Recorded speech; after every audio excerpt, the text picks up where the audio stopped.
अस्सलाम वालेकुम dear viewer, हम आपको आपके अपने चैनल अब्बासी हेल्थ क्लब में खुशामदीद कहते हैं। नाज़रीन, आज हम जीएसके कंपनी की टेबलेट सेप्ट्रान डीएस के बारे में बात करेंगे। सेप्ट्रान डीएस एक ब्रॉड स्पेक्ट्रम एंटीबायोटिक है। इसमें दो तरह के एंटीबायोटिक पाए जाते हैं। नाज़रीन, ये आम इस्तेमाल होने वाले एंटीबायोटिक्स में सबसे सस्ता एंटीबायोटिक है और हर घर में सालों से इस्तेमाल हो रहा है।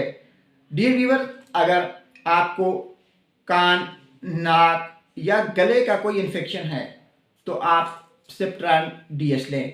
इसके अलावा अगर आपको इन दिनों में सर्दी के मौसम में नज़ले और बुखार की वजह से, ज़ुकाम की वजह से सांस की कोई प्रॉब्लम हो रही है, आपको निमोनिया हो गया है, आपको फेफड़ों का कोई मसला है, तो सेप्ट्रान डीएस उसमें भी बहुत अच्छा काम करता है। नाज़रीन, इसके अलावा सेप्ट्रान डीएस यूटीआई यानी यूरिनरी ट्रैक्ट इन्फेक्शन के लिए भी एक बेहतरीन दवा के तौर पे सामने आया है।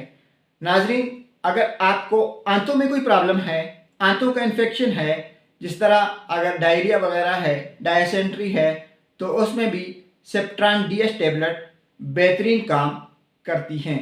नाज़रीन, ये एक ब्रॉड स्पेक्ट्रम एंटीबायोटिक है।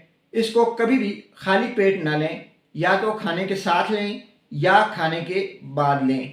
ये 8 से 12 घंटे के बाद लिया जा सकता है, यानी कोशिश करें कि ये दिन में 2 बार इस्तेमाल करें। 12 घंटे के बाद सबसे बेहतरीन काम करता है। इसके अलावा ये 6 साल से कम उम्र के बच्चों को सेप्ट्रान डीएस टेबलेट नहीं दी जाती।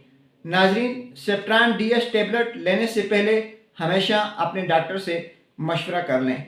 ये प्रेगनेंसी में सेफ़ नहीं है, यानी ऐसी माएँ बहनें जो प्रेग्नेंट हैं वो सेप्ट्रान डीएस लेने से गुरेज करें, या ऐसी औरतें जो कि अपने बच्चों को दूध दे रही हैं वो भी सेप्ट्रान डीएस टेबलेट ना लें।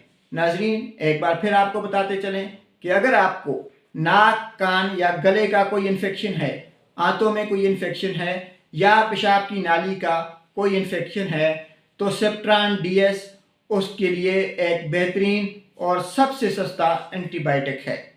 इसी के साथ हम अपनी आज की वीडियो का अख्ताम करते हैं। आप तमाम दोस्तों से दरख्वास्त है कि हमारे चैनल अब्बासी हेल्थ क्लब को सब्सक्राइब, हमारी वीडियो को लाइक, शेयर और कमेंट बॉक्स में अपनी राय ज़रूर दीजिए। अल्लाह हाफिज़।